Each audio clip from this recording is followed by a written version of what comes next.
Hello everyone, welcome to J and K exam centre. कैसे हैं आप लोग?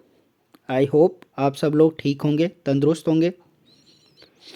दोस्तों, जैसा कि आप लोग जानते हैं कि हमने कल से यानी कि 31 जन से JKPSI और JKFAA फाइनेंस अकाउंट असिस्टेंट के एग्ज़ाम्स को ध्यान में रखते हुए MCQ सीरीज़ स्टार्ट की है, जिसमें कि हम इन दोनों एग्ज़ाम्स का जो सिलेबस है उसमें जितने भी टॉपिक्स हैं उसको ध्यान में रखते हुए हम आपके साथ रोज़ एक MCQs की वीडियो शेयर करेंगे। तो इसी चीज़ को आज आगे बढ़ाते हुए आज हम पॉलिटी की सेकंड वीडियो लेकर आए हैं आपके पास। हम आपके साथ आज सेकंड वीडियो शेयर कर रहे हैं पॉलिटी की। दोस्तों, आप जानते हैं कि कल जो पॉलिटी की फ़र्स्ट वीडियो आई थी, जो कि इंडियन पॉलिटी एंड गवर्नेंस के अंडर टॉपिक था हमारा, futures of the Indian constitution and sources of the constitution. कल हमने उसकी फ़र्स्ट पार्ट देखा था। आज हम उसका सेकंड पार्ट जो MCQs हैं वो आपके साथ शेयर कर रहे हैं, वो आपके साथ दिखाएंगे, वो सॉल्व करेंगे आज हम। तो चलिए ज़्यादा देर ना करते हुए हम आज की वीडियो अपनी स्टार्ट करते हैं। So let's start the video.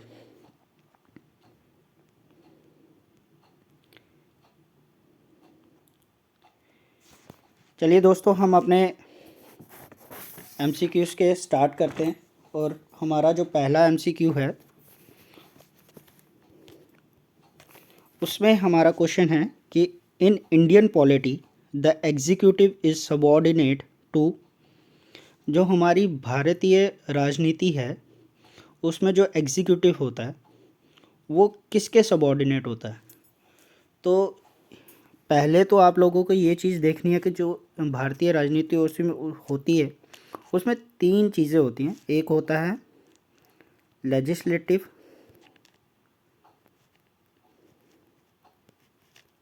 Legislative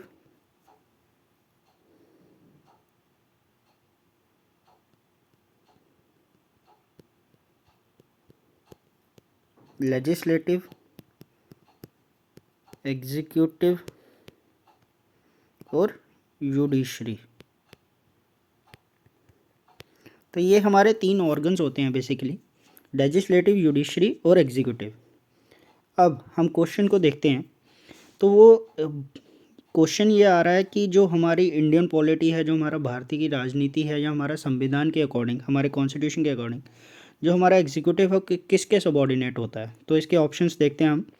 A judiciary, B legislature, C election commission, या डी UPSC यानी कि यूनियन पब्लिक सर्विस कमीशन। तो आप लोग इसका आंसर देखिए। आप लोग वीडियो पॉज करके 2 सेकंड के लिए इसका आंसर देख सकते हैं, आंसर बता सकते हैं। आप गेस करिए। अगर तो आपको इसका आंसर आता है तो बहुत ही बढ़िया, बट चलिए मैं इसका आंसर भी बताता हूँ अब। तो इसका आंसर है कि भारतीय राजनीति में जो एग्जीक्यूटिव है वो लेजिस्लेचर के सबऑर्डिनेट आता है। अब लेजिस्लेचर के सबऑर्डिनेट क्यों आता है? बेसिकली इसमें होता क्या है कि जो लेजिस्लेचर है हमारा, लेजिस्लेचर को हम पार्लियामेंट भी बोल सकते हैं। तो पार्लियामेंट क्या करती है? हमारे लॉज बनाती है, एक्ट्स बनाती है, अमेंडमेंट्स करती है। तो वो जो लॉज बनाती है, वो जो एक्ट्स बनाती है, अमेंडमेंट करती है, जो लॉ एंड ऑर्डर होता है, वो जो इम्प्लीमेंटेशन होती है, उसकी एप्लीकेशन होती है, वो कौन करता है? एग्जीक्यूटिव करता है। इसलिए एग्जीक्यूटिव जो होता है वो लेजिस्लेचर के अंडर क्या होता है? सबऑर्डिनेट होता है। तो चलिए नेक्स्ट क्वेश्चन की ओर चलते हैं, जो कि है how many articles consist in the Indian constitution. हमारे भारतीय संविधान में अभी कितने आर्टिकल्स हैं? ये याद रखिएगा। इसमें ये जो क्वेश्चन है ये बेसिकली आपसे प्रेजेंट पूछ रहा है। प्रेजेंट में हमारे इंडियन कॉन्स्टिट्यूशन में कितने कॉन्स्टिट्यूशन है? तो ओरिजिनली जो इसके आंसर्स, इसके जो वो हैं हमारे ऑप्शंस हैं, वो हैं ए 448 आर्टिकल्स, बी 395 आर्टिकल्स, सी 465 आर्टिकल्स, डी 470 आर्टिकल्स। तो ओरिजिनली तो हमारे कॉन्स्टिट्यूशन में 395 आर्टिकल्स थे, 22 पार्ट्स थे, 8 शेड्यूल्स थे। बट जो प्रेजेंट है, प्रेजेंटली जो हमारे इंडियन कॉन्स्टिट्यूशन में आर्टिकल्स हैं वो कितने हैं? आप लोग इसका ऑप्शन कितनी देर गेस करिए। मैं आपको इसका वैसे आंसर भी बता देता हूँ। तो हमारा इसका आंसर है 448 आर्टिकल्स। प्रेजेंटली इंडियन कॉन्स्टिट्यूशन में कितने आर्टिकल्स हैं? 448 आर्टिकल्स हैं। 448 आर्टिकल्स हैं, 25 पार्ट्स हैं और 12 शेड्यूल हैं। चलिए नेक्स्ट क्वेश्चन की तरफ चलते हैं। The English crown is an example of, जो इंग्लिश क्राउन है, इंग्लिश क्राउन का मतलब हो गया जो ब्रिटेन का क्राउन है। तो ये पूछ रहे हैं कि जो इंग्लिश क्राउन है वो किसकी एग्जाम्पल है। तो आपके ऑप्शंस हैं A real executive, B quasi real executive, C nominal executive या डी नॉमिनेटेड एग्जीक्यूटिव। तो इंग्लिश क्राउन इस इन सब में से किसकी एग्जाम्पल है? आप लोग इसका आंसर दीजिए। दो सेकंड के लिए आप वीडियो पॉज कर सकते हैं, आप आंसर सोच सकते हैं, आंसर बता सकते हैं। तो चलिए दोस्तों इसका आंसर बताते हैं। इसका आंसर है ए नहीं है, सॉरी, इसका आंसर है C nominal executive. Real executive basically Indian polity में होता है, इंडियन कॉन्स्टिट्यूशन में होता है, बट जो इंग्लिश क्राउन है वो क्या है, नॉमिनल एग्जीक्यूटिव है। अब नॉमिनल एग्जीक्यूटिव क्यों है? क्योंकि होता है क्या है कि जो नॉमिनल एग्जीक्यूटिव होता है ना, वो उसका जो हेड होता है, उस गवर्नमेंट का जो हेड होता है, बेसिकली होता तो प्रेसिडेंट ही है, बट यूके के बिहाफ में, यूके के संदर्भ में अगर हम बात करेंगे, यूके के ऑन बिहाफ में हम बात करेंगे, तो वो क्या है, वो उनकी क्वीन है। तो होता है क्या, नॉमिनल एग्जीक्यूटिव में क्या होता है, बेसिकली जो हेड ऑफ़ द स्टेट होता है वो मोनार्क होता है या फिर प्रेसिडेंट होता है। बट जो रियल एग्जीक्यूटिव होता है, रियल एग्जीक्यूटिव क्या होता है, वो लोगों द्वारा चुना हुआ होता है, लोगों द्वारा चुना हुआ था। बेसिकली जो रियल एग्जीक्यूटिव है वो हमारे कौन है, वो हमारे, अगर इंडियन पॉलिटी के हिसाब से हम देखें तो रियल एग्जीक्यूटिव हमारे पे कौन है, प्राइम मिनिस्टर है। तो council of ministers headed by the prime minister is the head of the state. But जो नॉमिनल एग्जीक्यूटिव होता है, अब दोनों में डिफरेंस क्या होता है, नॉमिनल और रियल एग्जीक्यूटिव में डिफरेंस क्या होता है? जो नॉमिनल एग्जीक्यूटिव होता है ना, वो अपने एक्शंस के लिए रिस्पॉन्सिबल नहीं होता है, उसके नाम पे सारे काम हो सकते हैं। जो रियल एग्जीक्यूटिव होता है वो उसके नाम पे सारे काम करता है और नॉमिनल एग्जीक्यूटिव के ऊपर, नाम के ऊपर, बट वो उस एक्ट्स के लिए, जो उसके एक्शंस होते हैं वो उसके लिए रिस्पॉन्सिबल नहीं होता है। ये सिर्फ एक डिग्निफाइड, एक सेरेमोनियल पोजीशन होती है। नॉमिनल एग्जीक्यूटिव बेसिकली एक सेरेमोनियल पोजीशन होती है, जैसे कि हम क्वीन को बोल सकते हैं, जो ब्रिटेन की महारानी या रानी है, उनको बोल सकते हैं। चलिए नेक्स्ट क्वेश्चन देखते हैं। Fourth one, the presidential government operates on the principle of, जो प्रेसिडेंशियल फॉर्म ऑफ गवर्नमेंट होती है वो किस प्रिंसिपल पे काम करती है? Presidential government operates on the principle of, आपके ऑप्शंस हैं A division of powers between centre and the states, centre और स्टेट्स के बीच में पावर्स की डिवीज़न होगी, B centralization of powers, powers की सेंट्रलाइजेशन होगी, सी बैलेंस ऑफ पावर्स, एक बैलेंस होगा दोनों की पावर्स के बीच में, या डी सेपरेशन ऑफ पावर्स। तो इसका जो सही आंसर है दोस्तों वो है सेपरेशन ऑफ पावर्स। जो प्रेसिडेंशियल फॉर्म ऑफ गवर्नमेंट होती है उसका जो बेसिक डॉक्ट्रिन होता है, बेसिक डॉक्ट्रिन जो होता है, डॉक्यूमेंट होता है, या उसका जो बेसिक फीचर जो होता है वो होता है separation of power. Separation of power का मतलब होता है कि जो पावर्स होंगी ना एग्जीक्यूटिव की, लेजिस्लेचर की या जुडिशियल की, वो सारी जो होंगी उस कॉन्स्टिट्यूशन में वो डिफाइंड होंगी, मतलब कि वो अलग अलग होंगी। तो अगर हम एक वेन डायग्राम के अकॉर्डिंग अगर समझना चाहें तो समझ लीजिए ये लेजिस्लेचर है, लेजिस्लेचर, और ये एग्जीक्यूटिव है,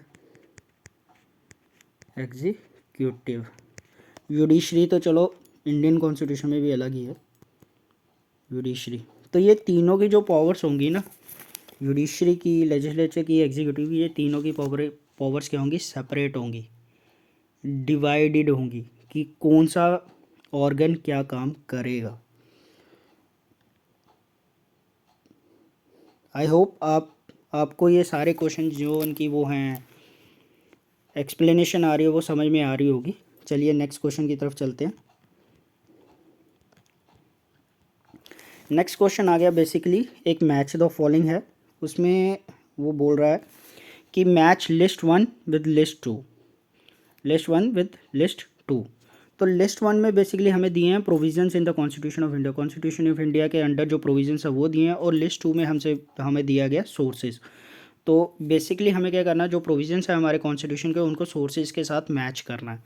अब ए जो आ गया वो आ गया एमरजेंसी प्रोविजंस, बी आ गया फंडामेंटल राइट्स, सी आ गया पार्लियामेंट्री सिस्टम, डी आ गया directive principles of state policy, जिसको हम डीपीएसपीज भी बोलते हैं, शॉर्ट में हम इनको डीपीएसपीज भी बोलते हैं। तो अगर हम आगे जाके DPSPs directive principle of state policy की जगह डीपीएसपीज टर्म यूज़ करेंगे तो उसमें आप कंफ्यूज मत हो जाइएगा। इसको हम डीपीएसपी भी बोलते हैं, DPSPs directive principle of state policies. तो अब ये कह रहा है कि जो इमरजेंसी प्रोविजंस हैं उनको हमने ये लिस्ट करना है। तो इसके हमारे आंसर्स भी दिए हुए हैं नीचे, इसको हम थोड़ा सा नीचे कर लेते हैं। तो हाँ, अब देखते हैं। तो वो मैच द फॉलोइंग करने और नीचे कुछ आंसर्स दिए हुए हैं। आप इस वीडियो को दो सेकंड के लिए, 3 सेकंड के लिए या 5 सेकंड के लिए पॉज करिए, इस क्वेश्चन को देखिए। अगर आपको इसका आंसर पता है तो बहुत ही बढ़िया है, मैं आपको 2-3 सेकंड में इसका आंसर भी बताऊंगा। तो चलिए दोस्तों, इसका आंसर देखते हैं।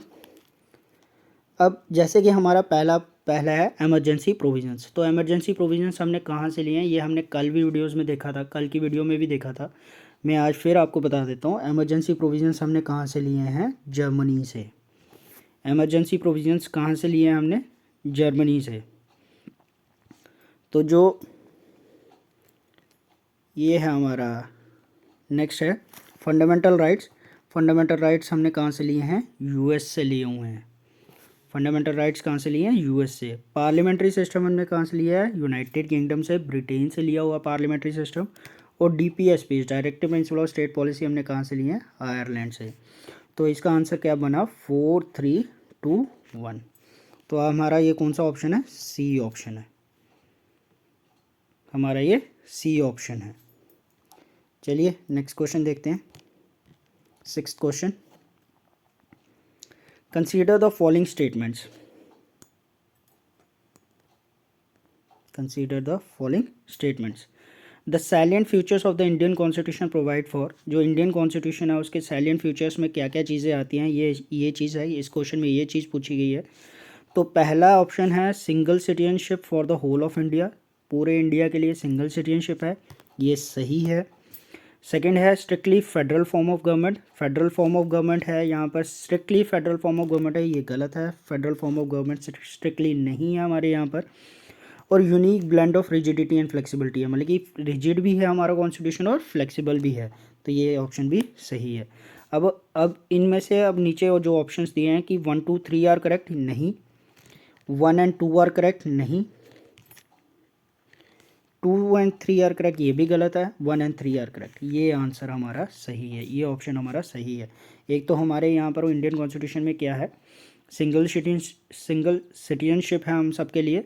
आप पंजाब में रहते हैं, तेलंगाना में रहते हैं, आप हिमाचल में रहते हैं, असम में रहते हैं, या JNK में रहते हैं, आपके पास एक ही सिटीजनशिप है जो कि है इंडियन सिटीजनशिप।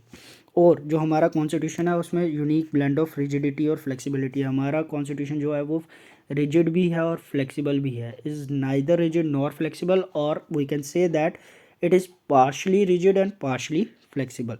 तो हमारा कौन सा आंसर बनता है, 1 और 3 वाला, D answer. Next question, 7th question है हमारा, उसमें ये पूछा गया है which of the following are consider as parts of the basic structure of Indian constitution. तो हमने basic structure of the Indian constitution का ये पूछ रहा है कि इनमें से कौन कौन सा जो है, कौन कौन सी जो वर्ड्स हैं नीचे या स्टेटमेंट्स हैं वो basic structure of the Indian constitution का पार्ट है, basic structure of Indian constitution का पार्ट है। रिपब्लिक, पहली चीज़ है Republic and democratic form of government, secular character of the constitution, division between fundamental rights and DPSPs, और 4th है federal character of the constitution. अब इन सभी चीज़ों में से कौन सी चीज़ जो है हमारे basic structure of the Indian constitution का हिस्सा है। तो पहला ऑप्शन जो है, अब हम इसमें देखते हैं, अगर आप देखिए 2 सेकंड के लिए, 5 सेकंड के लिए वीडियो पॉज करके इसका आंसर वो कीजिए, सिलेक्ट कीजिए, आप चूज़ करिए, फिर हम इसका आंसर आपको बताएंगे।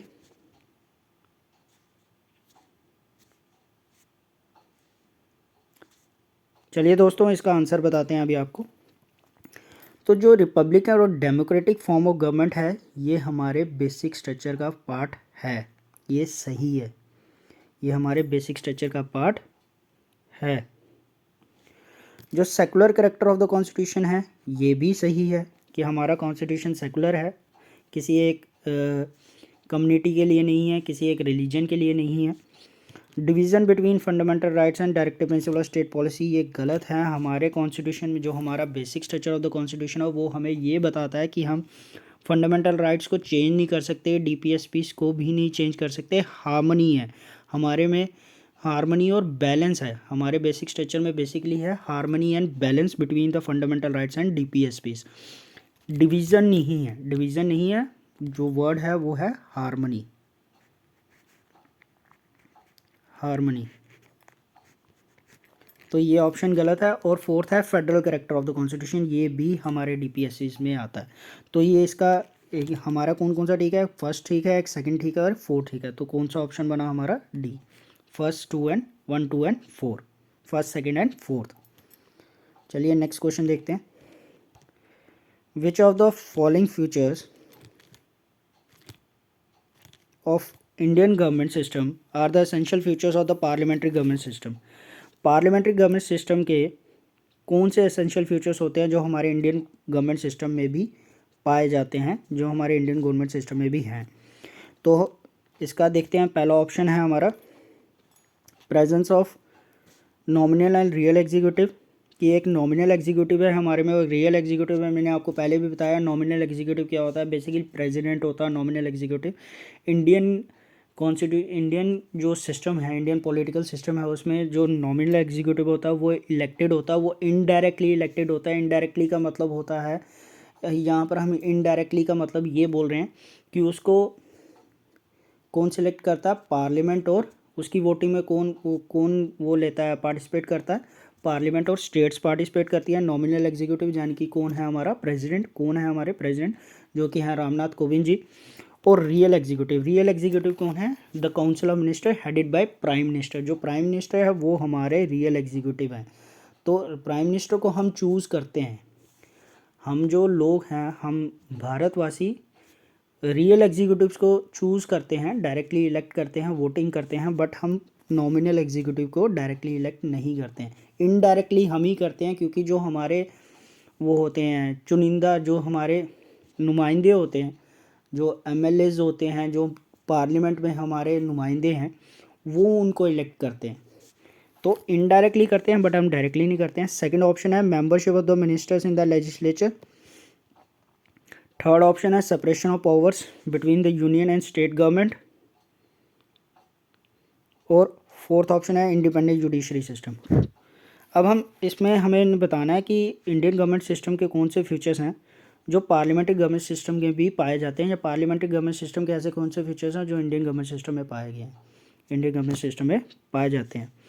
तो पहला जो ऑप्शन है जैसे हमारा, वो है presence of nominal and real executive. तो ये सही है, हमारे पार्लियामेंट्री जो इंडियन गवर्नमेंट सिस्टम में ये चीज़ पाई जाती है। सेकेंड ऑप्शन है membership of the ministers in the legislature, ये भी हमारे में पाया जाता है। लेजिस्लेचर का मतलब है पार्लियामेंट।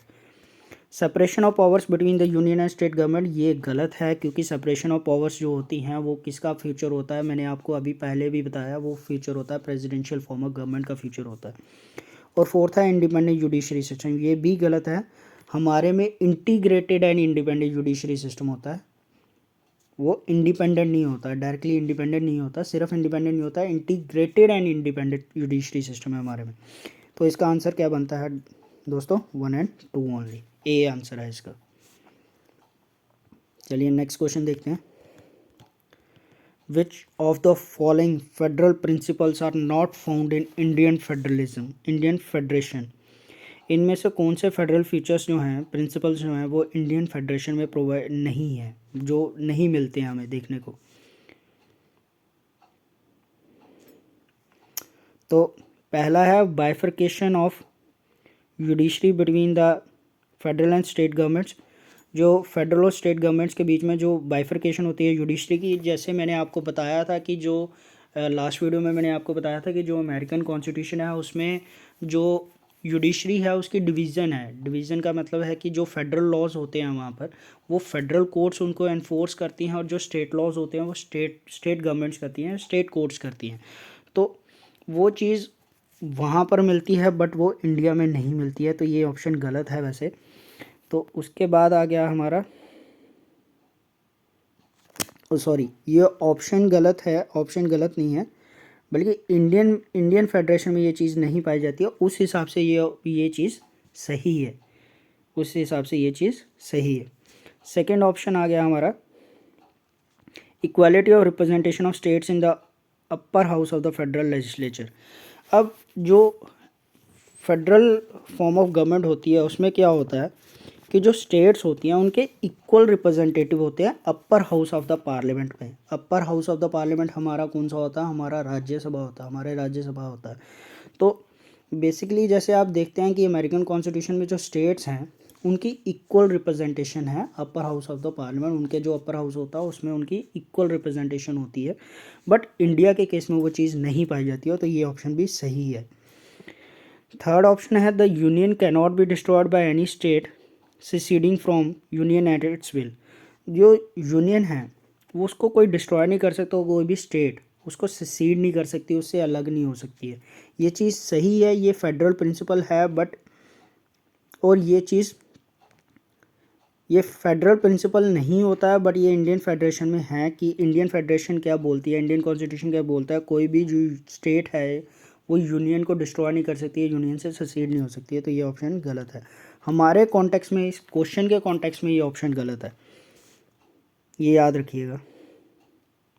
और फोर्थ है, the federal government can redraw the map of Indian union by forming new states.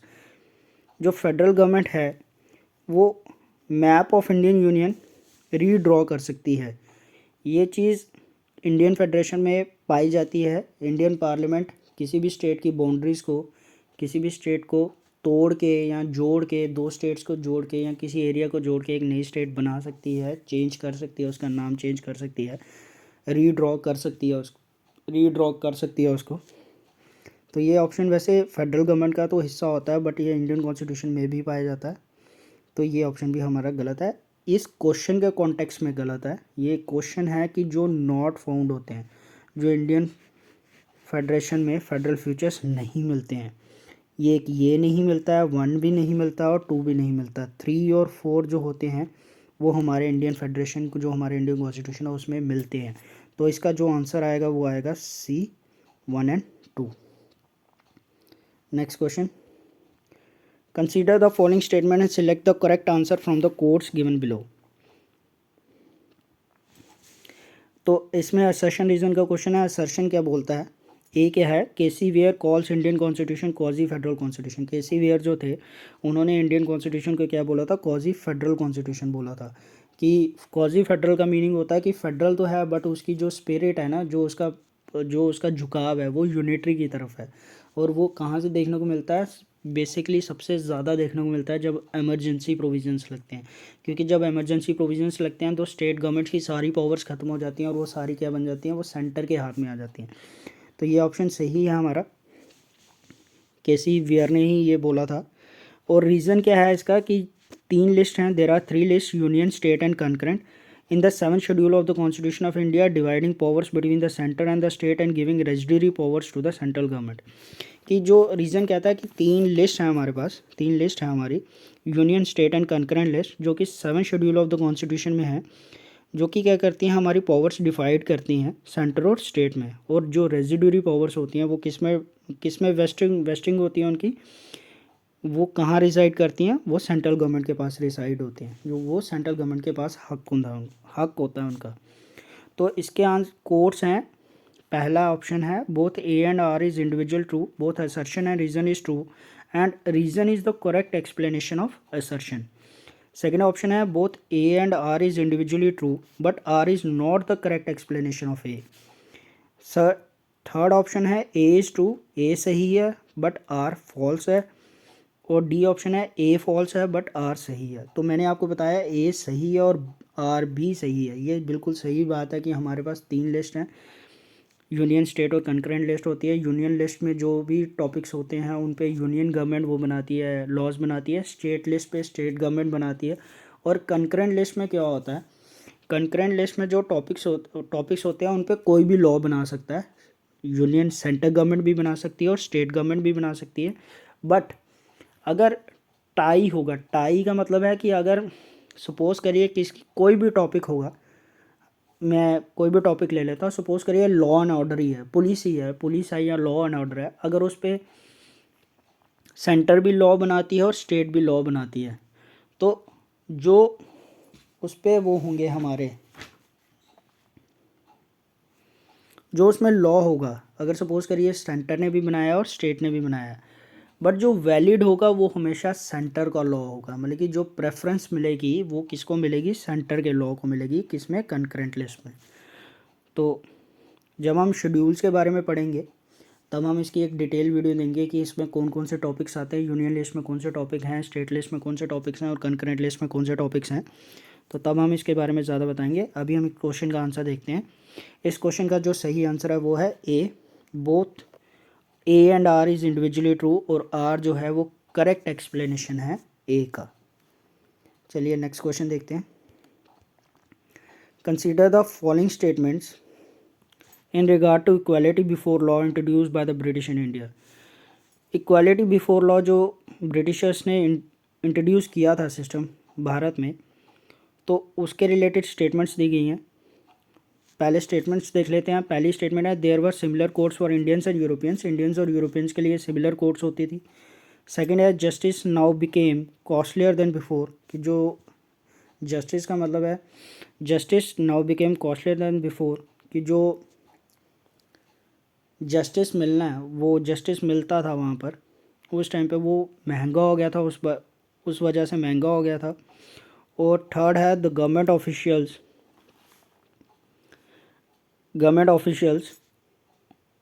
Often favour the rich. जो गवर्नमेंट ऑफिशियल्स होते थे वो हमेशा ब्रिटिशर्स की फेवर करते थे, ब्रिटिशर्स की मदद करते थे।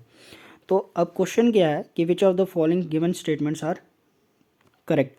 इनमें से कौन सी स्टेटमेंट सही है। तो इसमें से जो पहली स्टेटमेंट है, जैसे है there were similar codes for Indians और यूरोपियंस, ये गलत स्टेटमेंट है। इंडियंस और यूरोपियंस के लिए अलग अलग वो होती थी, कोड्स होती थी, सेम कोड्स नहीं होती थी।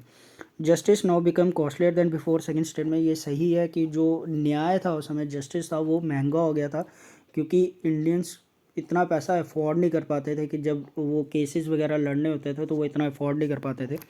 और the government officials often favour the rich, और ये भी सही स्टेटमेंट है कि इसका सबसे बड़ा रीज़न हम क्या बोल सकते हैं कि जो अगर किसी के ये ब्रिटिशर के ऊपर अगर सपोज़ करिए उस समय कोई केस होता था तो उसको सिर्फ ब्रिटिश ऑफिशियल ही उस केस को, मतलब कि जो जज होता था वो ब्रिटिश ऑफिशियल ही होना चाहिए था। जो उसको ट्रायल करेगा वो ब्रिटिशर ही होगा, वो इंडियन नहीं होगा। उसमें कोई भी इंडियन इंक्लूड नहीं होता था, उस कमेटी में कोई भी इंडियन इंक्लूड नहीं होता था। तो ये भी चीज़ ठीक है। तो इसका हमारा कौन सा आंसर बनता है, सेकंड, 2 and 3 ओनली। चलिए नेक्स्ट क्वेश्चन देखते हैं। Which of the following is are not central tenets of the constitution of India. इनमें से कौन से, कोई या कौन से, एक भी हो सकता है, ज़्यादा भी हो सकते हैं, जो सेंट्रल टेनेंट्स नहीं हैं कॉन्स्टिट्यूशन ऑफ इंडिया के। तो इसमें पहला ऑप्शन है prohibits the discrimination on grounds of religion, gives official status to certain religions, third है provides freedom to profess any religion, और फोर्थ है ensures equality of all citizens within religious communities. अब पहला देखते हैं, फिर हमने इसमें से करेक्ट आंसर ढूंढने हैं कि इसका कौन सा आंसर सही है। तो हम देखते हैं कि सेंट्रल टेनेंट्स कौन से नहीं हैं कॉन्स्टिट्यूशन ऑफ इंडिया के।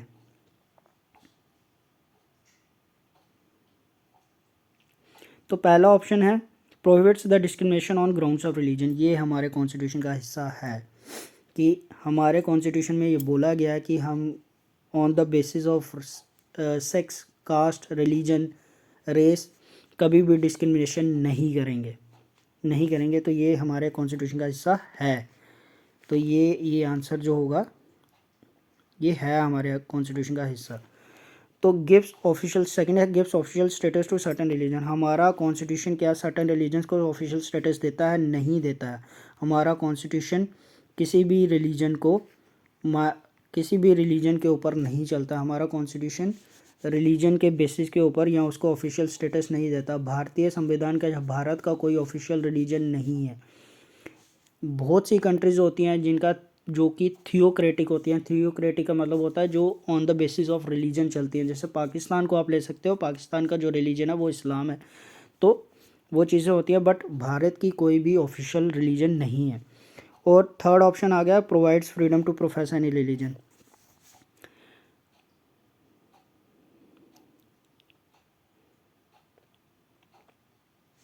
Provides freedom to profess any religion मतलब कि जो फ्रीडम है, मतलब कि आपके पास फ्रीडम है कि आप कोई भी रिलीजन प्रोफेस कर सकते हो, आप कोई भी रिलीजन चुन सकते हो, आप कोई भी रिलीजन किसी को वो कर सकते हो, बता सकते हो कि किसी को करना चाहिए कि नहीं करना चाहिए। ये भी नहीं होता है। और फोर्थ ऑप्शन है ensures equality of all citizens within religious communities, कि रिलीजियस कम्युनिटीज़ के अंडर कि सभी सिटीजन्स की क्या होनी चाहिए? इक्वालिटी होनी चाहिए। ये भी हमारा कॉन्स्टिट्यूशन नहीं करता है। तो इस क्वेश्चन का जो सही आंसर हुआ वो क्या बना? हमारा सी,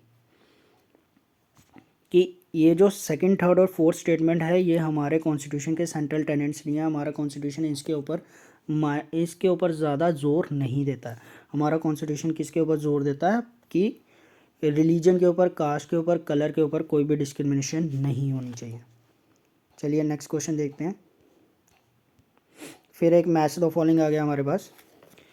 इसमें ये बोल रहा है कि लिस्ट 1 और लिस्ट 2 को देखो। अब इसमें लिस्ट 1 में क्या है हमारा? Provision of the constitution of India, और लिस्ट 2 है सोर्स। तो provision of Indian constitution, amendment of the constitution. A part आ गया amendment of the constitution, B आ गया डायरेक्टिव प्रिंसिपल्स, सी आ गया इमरजेंसी पावर, और डी आ गया union state relations, centre state relations भी हम इसको बोल सकते हैं। तो इसमें आ गया सोर्स, ये कहाँ से लिए हुए हैं। तो फ्रेंड्स चलिए इस क्वेश्चन को सॉल्व करते हैं। जो हमारा ये अमेंडमेंट ऑफ द कॉन्स्टिट्यूशन है, जो हमारा अमेंडमेंट ऑफ द कॉन्स्टिट्यूशन है वो कहाँ से लिया गया है? साउथ अफ्रीका से, constitution of south Africa. Amendment of the constitution हमारा कहाँ से लिया है?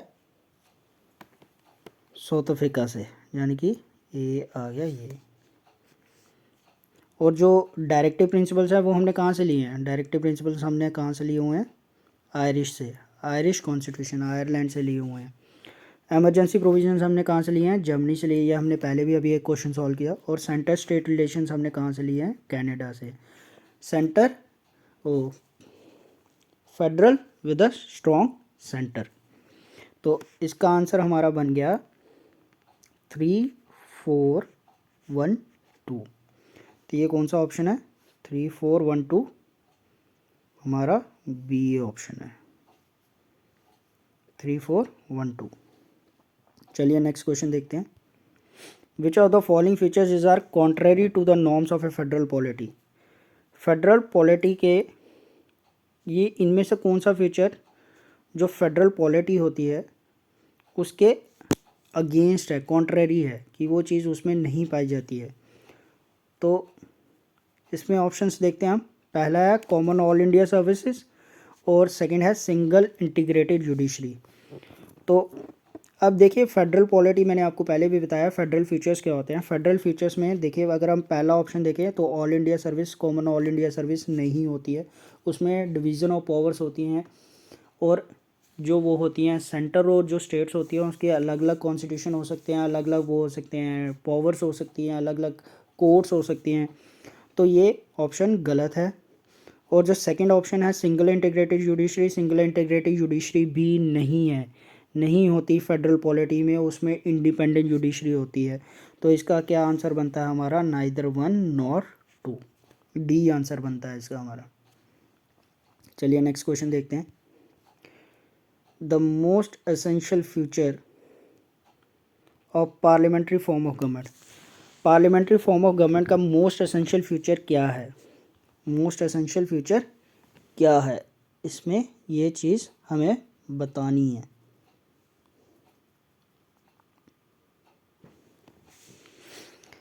अब देखिए फ्रेंड्स, ये क्वेश्चन थोड़ा ट्रिकी क्वेश्चन है।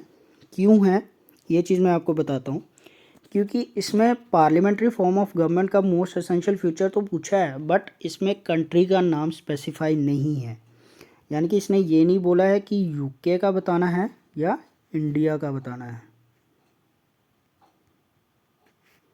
ठीक है, तो अगर तो आपको यूके दिया होगा या इंडिया दिया होगा, इंडिविजुअल दिया होगा तो बहुत ही अच्छा। अगर नहीं दिया होगा तो आप इसको इंडिया को मान के चलिए, पर मैं आपको दोनों केसेस समझाऊंगा इसमें। तो जो मोस्ट एसेंशियल फीचर है पार्लियामेंट्री फॉर्म ऑफ गवर्नमेंट, अगर हम यूके की बात लें, अगर हम किसकी बात लें, यूके की बात लें, अगर हम सिर्फ यूके की बात लें तो उसमें क्या है, सोवरेनिटी ऑफ पार्लियामेंट होती है। उसका आंसर क्या होता है, sovereignty of parliament. Parliamentary form of government का सबसे जो सिग्निफिकेंट फीचर है, एसेंशियल फीचर है, वो क्या होता है, सोवरेनिटी ऑफ पार्लियामेंट। तो यूके में क्या है कि पार्लियामेंट के पास सबसे ज़्यादा पावर है। तो पार्लियामेंट ही अगर कमांड देगा, कोई भी लीगल कमांड देगा या कोई भी लॉ बनाएगा, तो कोई उस लॉ को वो नहीं कर सकता, ओवर रूल नहीं कर सकता। उसकी कोर्ट्स उस लॉ को ओवर रूल नहीं कर सकती हैं। बट अगर हम इंडिया के केस में लेंगे, इंडिया के केस में लेंगे तो इंडिया के केस में क्या है, जो एसेंशियल फीचर है वो आता है डी, इंडिपेंडेंट जुडिशरी। इंडिया के केस में हमारा ऑप्शन क्या होगा, इंडिपेंडेंट जुडिशरी होगा हमारा एसेंशियल फ्यूचर। तो डिपेंड करेगा इसमें कि हमारे ऑप्शन, हमारा जो क्वेश्चन है वो किसके अकॉर्डिंग बनेगा।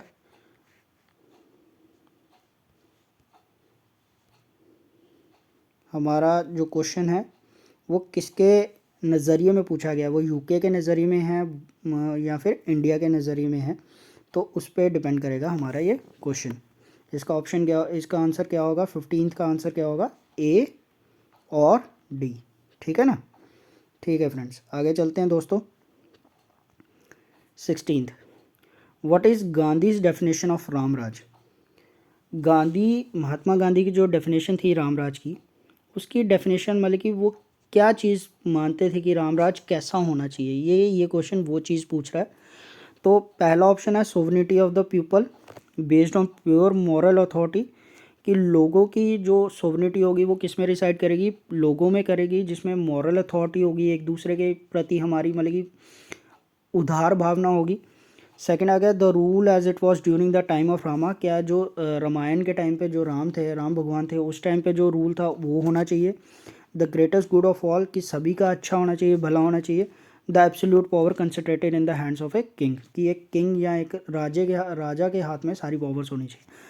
चलिए 2 सेकंड के लिए आप वीडियो पॉज करके आप इस ऑप्शन को सिलेक्ट कीजिए जो आपको लगता है सही आंसर है, फिर मैं आपको इसका आंसर बताता हूँ 2 सेकंड तक।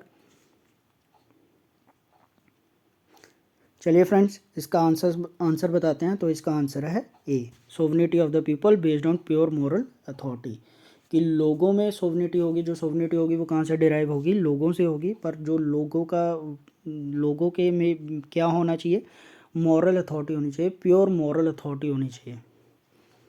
चलिए नेक्स्ट क्वेश्चन देखते हैं। Who among the following gave the following statement about the Indian constitution. ये स्टेटमेंट किसने बोली है, Indian constitution strikes a good balance between extreme rigidity and too much flexibility. जो भारतीय संविधान है वो एक बैलेंस स्ट्राइक करता है, किसमें, एक्सट्रीम रिजिडिटी में और टू मच फ्लेक्सिबिलिटी में। ये स्टेटमेंट किसने बोली है, जवाहरलाल नेहरू जी ने बोली है, ग्रैनविल ऑस्टिन ने बोली है, केसी वेयर ने बोली है, या CH अलेक्जेंड्रोविक ने बोली है। तो फ्रेंड्स, इसका जो सही आंसर है वो है CH अलेक्जेंड्रोविक।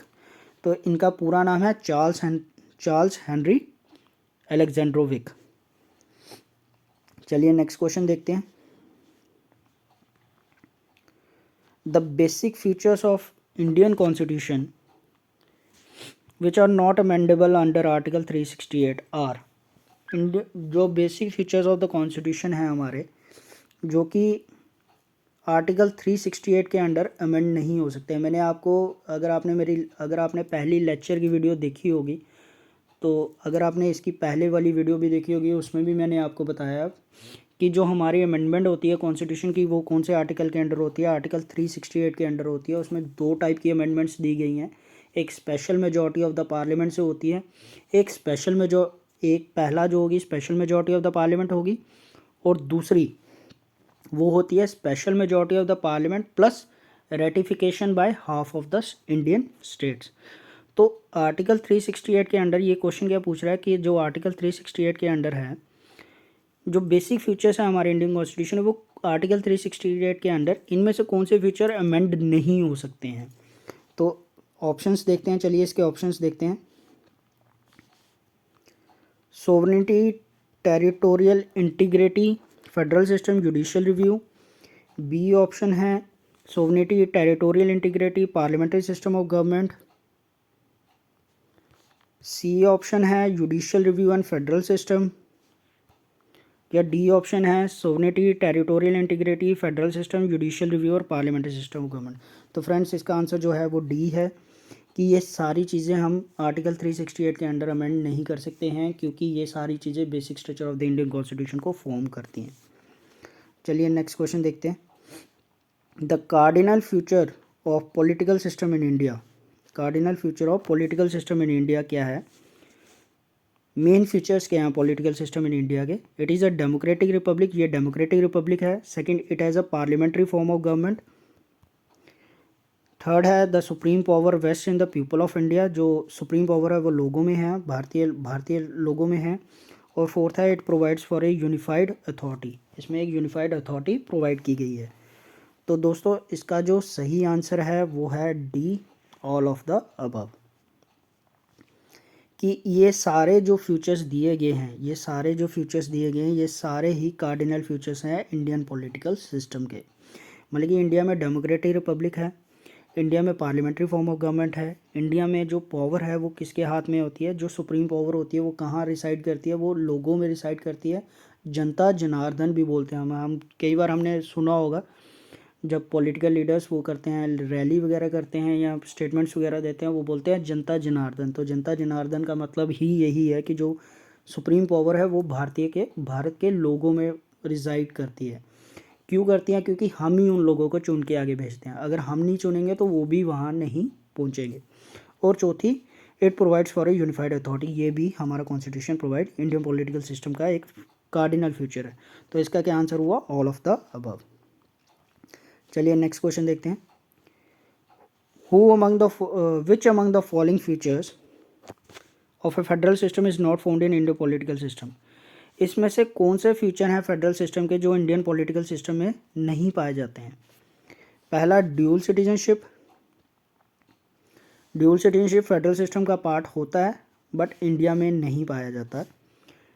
Distribution of powers between the federal and the state government, supremacy of the constitution और authority of the courts to interpret the constitution.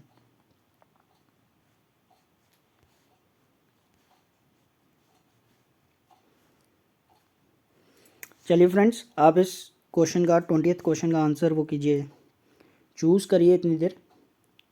मैं आपको 2 सेकंड के लिए, आप वीडियो पॉज करिए, आप इसका आंसर देखिए। मैं 2 सेकंड के बाद आपको इसका आंसर बताता हूँ। तो फ्रेंड्स चलिए अब आपको इसका आंसर बताते हैं। विच अमंग द फॉलोइंग, पहले हम क्वेश्चन एक बार फिर रिपीट करते हैं। Which among the following features of a federal system is not found in the Indian political system. इनमें से कौन सा फीचर है जो फेडरल सिस्टम का जो इंडियन कॉन्स्टिट्यूशन में नहीं पाया जाता है। तो इसका जो सही आंसर है वो है ड्यूल सिटीजनशिप। हमारा इंडियन कॉन्स्टिट्यूशन जो है, इंडियन पॉलिटिकल सिस्टम है, उसमें सिंगल सिटीजनशिप होती है, ड्यूल सिटीजनशिप नहीं होती है। सिंगल सिटीजनशिप है हमारे में, ड्यूल सिटीजनशिप नहीं है। चलिए नेक्स्ट क्वेश्चन देखते हैं। Consider the following statements about the constitution of India.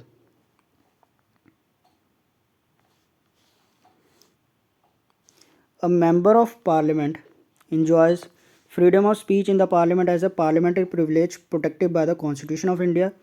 Second has the Constitution has vested the power.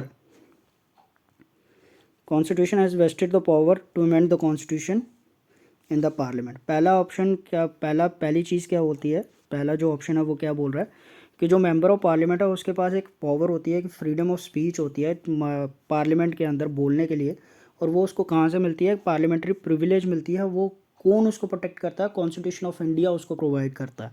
और जो सेकंड स्टेटमेंट है वो है the constitution has vested the power to amend the constitution in the parliament.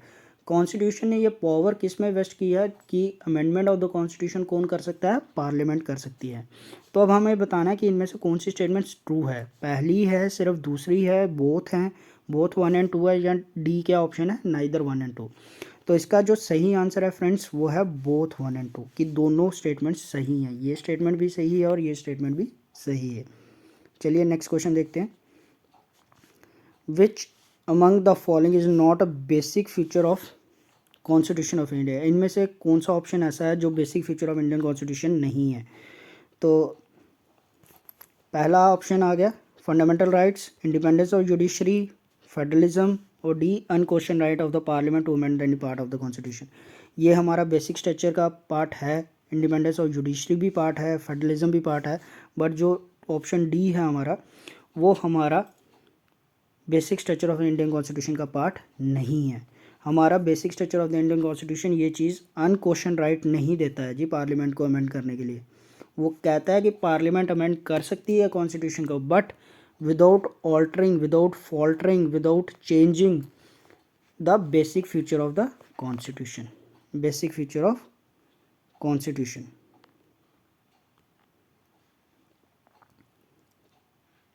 चलिए next question देखते हैं।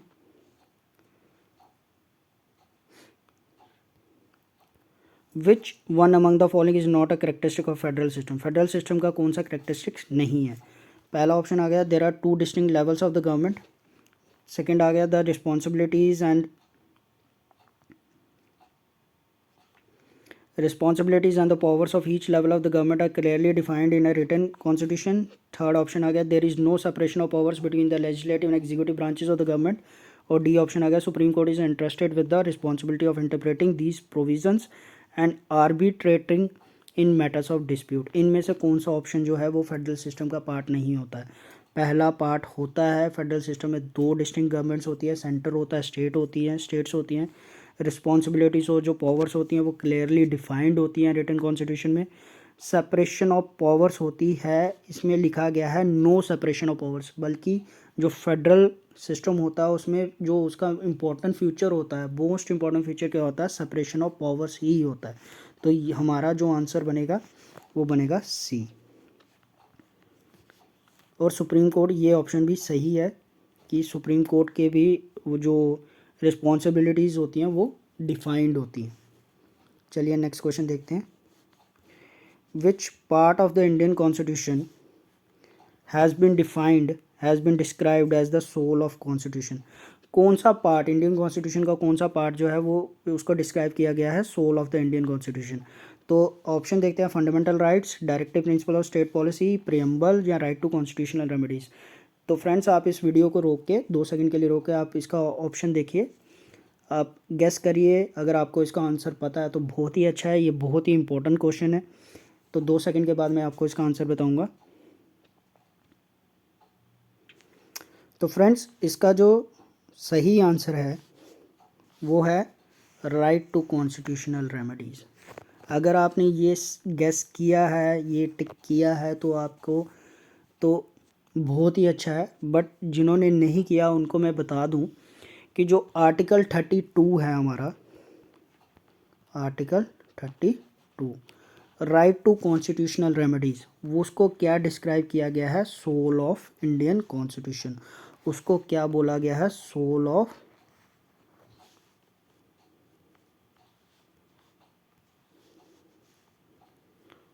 Of Indian constitution. किसको, right to constitutional remedies को। तो हमारा ऑप्शन क्या आएगा, डी। चलिए नेक्स्ट क्वेश्चन देखते हैं। Right to equality finds a place in the constitution under. जो राइट टू इक्वलिटी है वो कॉन्स्टिट्यूशन में कौन से आर्टिकल के अंडर पाया जाता है, आर्टिकल 13, आर्टिकल 14, आर्टिकल 15, आर्टिकल 16। तो फ्रेंड्स दोस्तों इसका जो सही आंसर है वो है सी।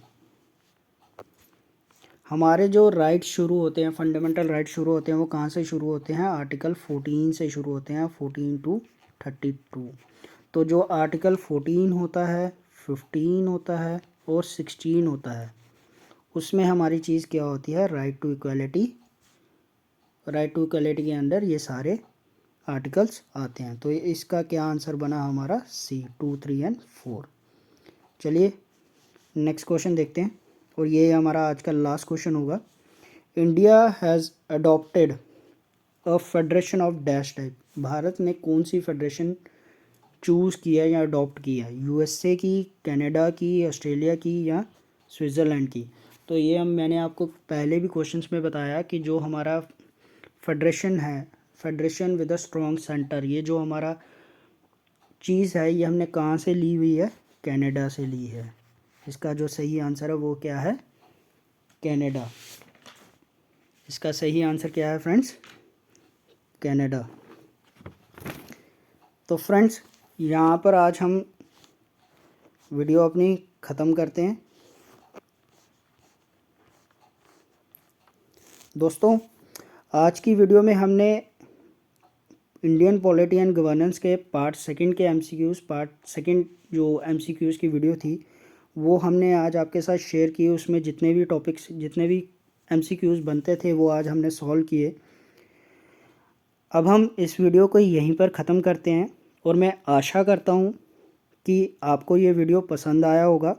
वीडियो थोड़ा लंबा बन गया है, बट इसकी एक्सप्लेनेशन करने के लिए हमें थोड़ा सा लंबा वीडियो बनाना पड़ा। और अगर आप लोगों को लगता है कि हमारी वीडियोस आपको अच्छी लग रही हैं तो प्लीज़ हमारे चैनल को लाइक करिए, शेयर करिए, सब्सक्राइब करिए, बेल आइकन को दबाइए। हमारी जो सीरीज़ चल रही है एमसीक्यूज़ की, उसकी वीडियोस आपके पास नोटिफिकेशन आती जाएगी। हम रोज़ उस पर इन टॉपिक्स के ऊपर हम रोज़ एमसीक्यूज़ की वीडियो शेयर करेंगे। आप बेल आइकन को दबाइए, आपको रोज़ नोटिफिकेशंस आती जाएंगी। जैसे जैसे हम वीडियोस अपलोड करेंगे आपको नोटिफिकेशन आती जाएगी। आप हमारी वीडियोस को देखिए। अगर आपको अच्छी लगती हैं प्लीज़ लाइक करें, शेयर करें, सब्सक्राइब करें। So friends, thank you and have a nice day.